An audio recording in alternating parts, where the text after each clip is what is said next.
மாணிக்கவாசக சிவபெருமானின் மீது அளவிலா பக்தி கொண்டவர். ஒரு முறை அவர் சிவபெருமானை தரிசிக்க இடையே செல்ல விரும்பினார். ஆனால் அவரால் உடல் ரீதியாக அங்கு செல்ல முடியவில்லை.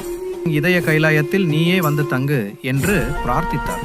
சிவபெருமான் அவரது பக்தியை சோதிக்க பிக்ஷாடனர் ஒரு பிச்சைக்காரர் வடிவில் மாணிக்கவாசகரிடம் வந்தார். மாணிக்கவாசகர் அவரை அன்புடன் வரவேற்று உணவு பரிமாறினார். ஆனால் அவரது மனைவி கனகசபை அந்த பிச்சைக்காரரை வெறுத்து அவரது கையில் இருந்த சோற்றை தட்டிவிட்டார். இதை கண்டு சிவபெருமான், உன் மனைவியின் செயல் என்னை புண்படுத்தியது என்று சொல்லி தன் தலையிலிருந்து ரத்தம் வடியும் வண்ணம் ஒரு காயத்தை காட்டினார். மாணிக்கவாசகர் அதை கண்டு மிகவும் வருந்தி, தேவரீர், இந்த பாவத்திற்கு நானே காரணம் என்று புலம்பினார். உடனே அவர் தன் மனைவியின் கையை வெட்டுவதற்காக கத்தியை எடுத்தார்.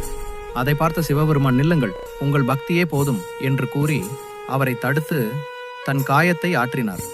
பின்னர் உண்மையான வடிவத்தில் தோன்றி மாணிக்கவாசகருக்கு அருள்பாலித்தார்.